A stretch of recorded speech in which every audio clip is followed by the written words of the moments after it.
Hi everyone, this is Divya from Quickmommyhacks, and today we'll talk about informed choices with Kaeli Sutton.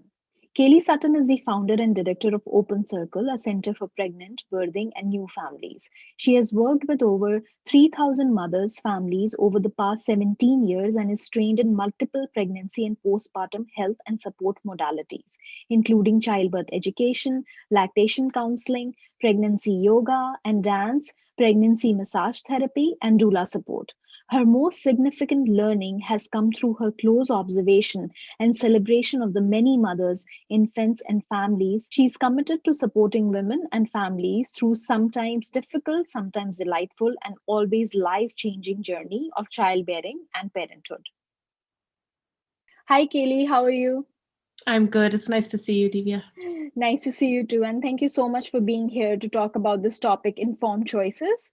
So, moving into my first question, actually, I would like to ask you, what do you feel it's important for parents to consider when preparing for birth and their babies? Great. That's a wonderful question, and it's something that I often feel that parents don't even know to ask the question of how do I prepare for this. So there are two branches to how I would answer that.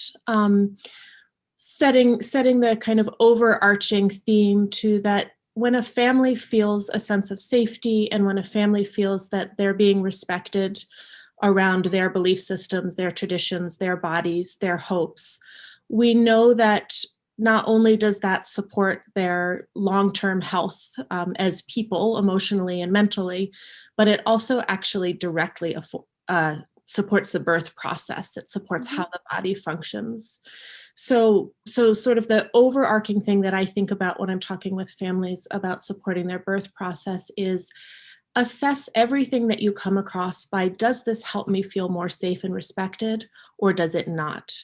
And Mhm. let that kind of be a rudder or a way of steering your direction in the process. Mhm. So, moving into some of the other important questions. First, I would like to start by asking you if you can comment a little bit more about evidence-based care. So, evidence based care is a really important thing for families to know about. And essentially, what it means, evidence based care means care that is coming from our best scientific understanding of what is healthiest for mom and baby and family. And it's the combining of that, delivering our best scientifically supported care with care that is knowledgeable and respectful of the family's traditions and beliefs and hopes. Mhm. Um, People tend to think, of course, what I will be receiving in my hospital or from my practitioner or at home, if I'm birthing at home, of course, that will be what we know scientifically is the best care. Mhm. But unfortunately, that's often not true. And there are multiple reasons for that. One of that is that it just takes time to move our knowledge into practice. So we may know that something is safest and healthiest for birth um, through research and exploration, but it will take 15 to 20 years, not uncommonly, to have that consistently be how people Mhm. are supported in a hospital space. So that's one piece. Another piece is that there are systems at play anywhere that we're giving birth, whether that's the Yeah. systems that keep hospital functioning or the professional hierarchies within it. And those systems sometimes supersede or prevent us to deliver evidence-based care. Mhm. And then the other piece is just what we call historical protocol, or sometimes it's like, this is how we've always done it, and it Yeah. takes us time to catch up to changing that. Mhm. So one of the things that families can learn more about is what procedures, what tests, what ways of supporting birth are actually evidence-based. So, what are your thoughts on choosing a practitioner?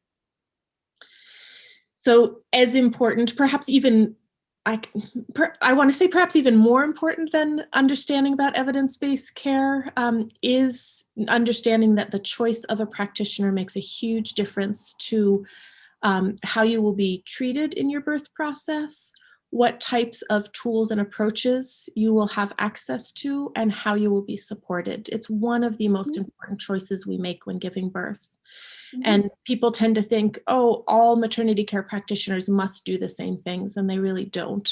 So one Mm-hmm. example I'll give is if you as a family know that there's a medical reason that you need to have a surgical birth or a cesarean section, Yeah. it makes a lot of sense that you would want a doctor who has experience, who's trained to do Mm-hmm. surgeries and who has experience with many surgeries supporting Mm-hmm. families. So that's kind of clear to a person's mind. I think what's less clear to many people is that if you're hoping for a low intervention birth, or you're planning to give birth without medication, or you have a history with trauma and you want to make sure that you're well supported in that Mm-hmm. in your birth process, it's equally as important that you find a practitioner who has experience and knowledge in what you're wanting and looking Mm-hmm. for in your birth. Yeah. So um, there are a number of different types of practitioners, all with different areas of specialty. And then Mm-hmm. in your community itself, you will probably find that one practitioner is known for this and another one is known for that. So things that I just want to highlight today, and then I'll send you some resources around how to dig deeper, are first off, understanding that we have multiple types of medical practitioners that Mm-hmm. support birthing people. Yeah. If you're birthing in different countries, what you have access to will be varied. If you're birthing in different parts of the United States, where I'm speaking from, that will be varied. So part of it is learning what's available in your community. But by and large, we have obstetrician gynecologists.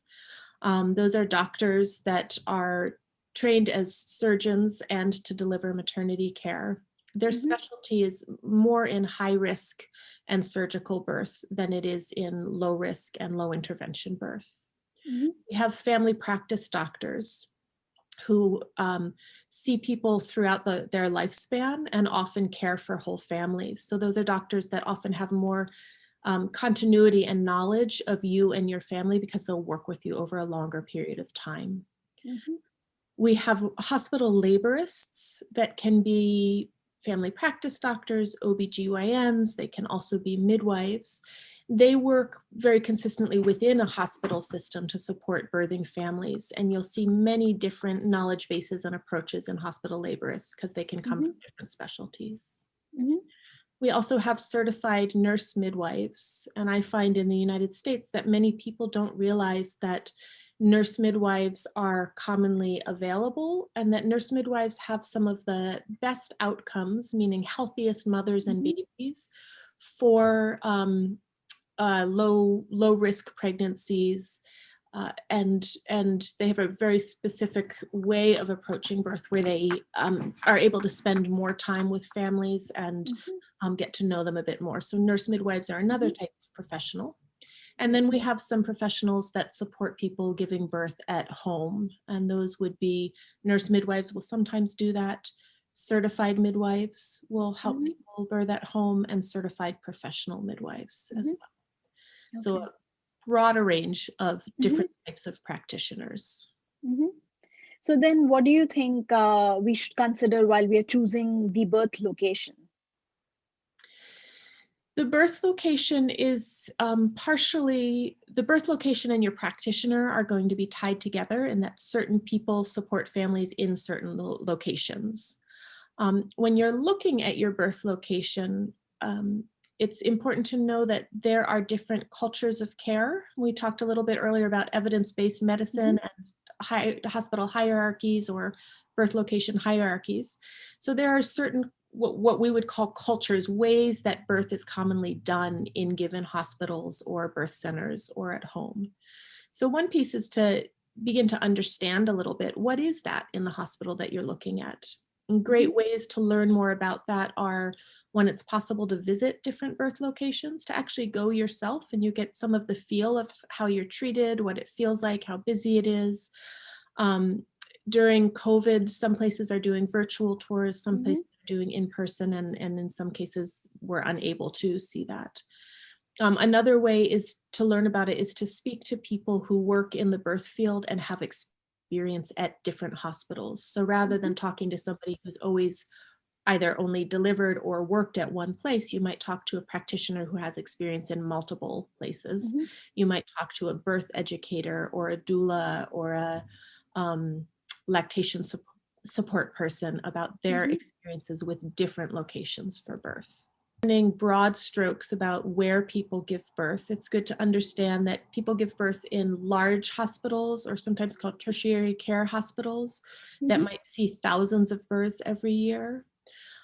Those tend to have really great resources for either high-risk births or premature babies or ill Mm-hmm. babies or ill mothers. Um, that's the positive side of them. On the more challenging side, because they're larger systems, it's harder for them to be adaptive to individual families. So Mm-hmm. you can't always access as care that's as specifically geared toward your family. Mm-hmm. You have these large hospitals. You also have smaller community hospitals. Mm-hmm. Each one will have different approach and different culture of care. Within smaller community hospitals, it's not uncommon to find that there are more ways that they can make adaptations for the specific family. Mm-hmm. But if you have a complicated pregnancy or complicated birth expected or planned, it might not be the best place for you. You might want to Mm-hmm. have the care that you could get at a larger hospital. Yeah. We also have birth centers in certain areas where people give birth. The birth Mm-hmm. centers are geared toward families hoping to birth without pain medication or with what we call physiologic birth, lowest possible intervention birth. Mm-hmm. Birth centers are often linked up to a hospital so that if somebody needed to be transferred, there's an ease of transfer, and the process for that has been pre-established. Mm-hmm. In addition to birth centers and hospitals, people also give birth at home, as I said, with certified nurse Yeah. midwives, or certified professional midwives. And home births, again, it depends a little bit what country you're in and what the practice setup is. We have a lot of studies from European countries where home birth settings are very integrated into the medical model that show home Mm-hmm. birth to be very much as safe as hospital births Mm-hmm. for lower risk pregnancies. In the United States, again, home births are very safe, but something that families want to consider is if you needed care from a hospital, what is the transfer process? Does your midwife have a solid relationship with the hospital they would go to? What would that look like? Because Mm-hmm. we know that where there can be challenges is not so much the care at home given is very solid and Yeah. very safe. A care, if you have pre-established it at a hospital, often is that. It depends on your provider, it depends on their approach. Mm-hmm. But if a transfer needs to take place, that's where there can be a bit of a gap in care. And you want to make sure when looking at that, that there's a smooth transfer available. So Mm-hmm. hospitals, birth centers, and home births as Yeah. options for location of birth. Mm-hmm. So, while you were talking, you did mention about doula. So, what do you think we should consider if we want to, have a doula, or, what consideration should we have while choosing the right birth team? Mhm. So doulas, and if you were choosing a family member or a friend to be with you during the birth, whoever you're considering being in the space, including your primary birth support, um, it is a really important consideration, first and foremost, that you feel comfortable and safe with who you're choosing to have be there. Mm-hmm. Birth is a very, very vulnerable experience, and it is supported by our ability to really let go and not be overly conscious of how we're behaving or of what other people need. So when we're thinking about people that we want to have with us in birth, we want to think, is this somebody that I don't need to take care of? Can I let Yeah. go of taking care of this person? Mm-hmm. Is this somebody that I feel like I can be deeply vulnerable with, that I can be not only naked physically with, but that I can be naked emotionally with? Mm-hmm. And is this somebody that I would feel comfortable asking to leave if in the moment it just didn't feel right having them there? Those are some hallmark questions that can help guide us to who we choose to have with us. Mm-hmm. So when we move to more trained or specialized birth support, there's for as long as people have been birthing other people, we've had mothers and sisters and trusted people with us. There's also a field, which you mentioned, of birth support called doulas. Mm-hmm. Doulas support people sometimes during the birth process and pregnancy, and sometimes postpartum after the baby has been Mm-hmm. born, and Yeah. sometimes both. So um, one of the wonderful things that doulas do is they create what I sometimes describe as a basket of care under a family that is continuous from pregnancy through birth and Mm-hmm. afterwards. They are not medical providers in that they're not following the safety and health of mom and baby from a physiologic or body perspective. Mm-hmm. Their goal is to make sure that families have the information that they need, that families have tools to communicate with their medical team so that they Yeah. feel that they can get that respect and safety that's so important. And that they have supports for very specifically physical and emotional comfort. Um, Mm-hmm. we've seen in a lot of studies that doulas have a quite profound impact for birthing families in Mm-hmm. terms of lowering the rate of medical interventions, Yeah. um, increasing uh, the rate of vaginal delivery versus C-section delivery, Mm-hmm. increasing the occurrence of postpartum anxiety and depression, increasing the Mm-hmm. rates of breastfeeding, and I'm just listing a few of the things. So we Mm-hmm. see a lot of positive benefits for families. Yeah. I will say to you personally, as somebody who has worked as a doula for over a decade, that and has experienced communications with hundreds and hundreds of families who have worked with either myself or other doulas, Mm-hmm. I have overwhelmingly heard families feeling really grateful to have had that additional support, Mm-hmm. and probably could count on one hand families that were unhappy with it. Mm-hmm. I think it's sometimes families feel a little overwhelmed at thinking about if you're not in an area where the cost is covered by insurance, the monetary investment of it, and Yeah. also the idea of having somebody sort of unknown to you come into the space to support you. Mm-hmm. And one thing about doulas is that they become known and you become known to Mm-hmm. them. And Yeah. I've seen people really, they're kind of the person who's there just for you and doesn't have other things that they're keeping track of, just for Mm-hmm. you, you meaning the whole family, birthing person and the whole family. Yeah. And about the cost, it often is an investment. If you feel like you don't have the monetary means, and again, if it's not covered, it's always worth asking if there are payment plans, if there are income-based rates for families. I'll say that we often don't think twice about spending thousands and thousands of dollars on a wedding or on a car or on a Yeah. family recently said to me, we spent more on our wedding photographer. So we don't think about that so much. And Yeah. then when a doula comes, we think about it. The impact of your childbirth long term far exceeds the impact of a house or a car, those pieces. Mm-hmm. So I think Mm-hmm. some of it is our reassessing our value systems and understanding that the experience we have in our births, we take with us for the rest of our lives in there. Mm-hmm. So doula support is one of those parts of the team that can be very helpful. Mm-hmm. So I have one more question, which is actually not mentioned here, but it did come across, in our conversation, and that is about having like lactation support or a lactation consultant. So can you comment a little bit on that, like how important it is to have a lactation consultant? Yeah, I think there are many things. Again, I'm speaking now specifically to giving birth in the United States, but there are many things that can get in the way of our breastfeeding relationship with our baby or with establishing breastfeeding. Whether it's not enough time off, whether it's not enough support postpartum, whether it's just not having been exposed to breastfeeding. Yeah. And because of that, I personally think it's incredibly helpful and important to have some level of breastfeeding education before the baby comes. So every part of it is not all new. Mm-hmm. And then to knowing how to access breastfeeding support Mm-hmm. over at least the first few weeks of a baby's Yeah. life. Much of the time, Mm-hmm. families get 1 or 2 sessions when Mm-hmm. really we know that they're more likely to be able to successfully breastfeed if they have regular support over at least the first 2 weeks. So very Yeah. important question. Mm-hmm. Mm-hmm. So, what do you think, like new parents or parents to be, how important it is for them to learn about, the birth process and also what comes after the baby? Yeah. So that kind of takes me back to my early statement about the importance of a sense of safety in our birth and parenting process. When we learn about how does birth work, like how does a baby even come out of our body, which we know on one sense and is also really strange and unknown on another sense.